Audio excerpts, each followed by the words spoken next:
咁我啲雞髀咧，雞上髀我就去咗骨啦，然之後起咗肉啦。咁啊洗乾淨抹乾佢，開始俾啲調味落去。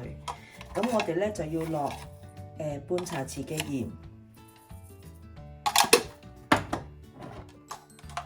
落少少嘅糖，1/4茶匙嘅糖啦，落啲胡椒粉啦，係啦，落啲酒啦。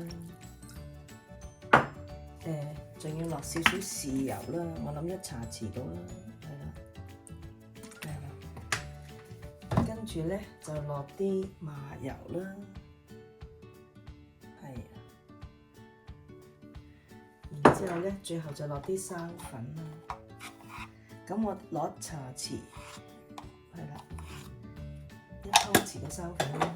咁我哋就撈勻佢，醃咗嗰啲雞肉先。醃咗啲味去，咁我哋就預備蒸飯啦。好，咁啲蘑菇咧就你攞塊濕布啦，捽一捽乾淨佢，因為驚佢洗咧就出好多水啊，咁所以咧攞塊濕布咧抹一抹佢。見到有啲黑色點點，我哋抹乾淨佢啦。咁咧然之後咧就切咗個丁，唔要啦。咁我哋就切片就得㗎啦。係啦，就將佢切咗片，咁陣間入翻用咯。好，咁我哋洗咗乜半米嘅，因為我哋2個人。咁啊乜半米咧就落300ml嘅滾水，煲熱咗嘅熱水就放落去。咁然之後咧就開個細火，就煲佢。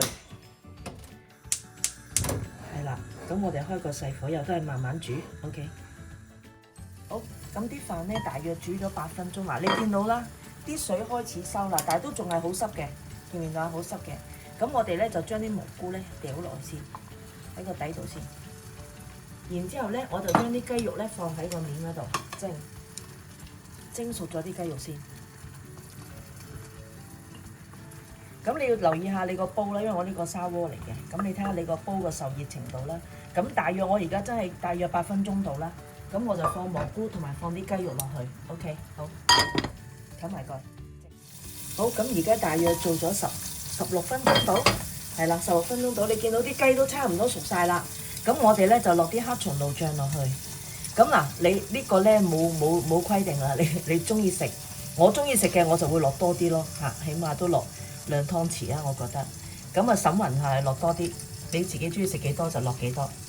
咁同埋咧，我就會掟埋啲葱粒落去。灑埋啲葱粒落去，跟住熄爐油去焗一陣間，係啦。咁啊，跟住咧呢個黑松露蒸雞飯搞掂。好，熄爐焗一陣間。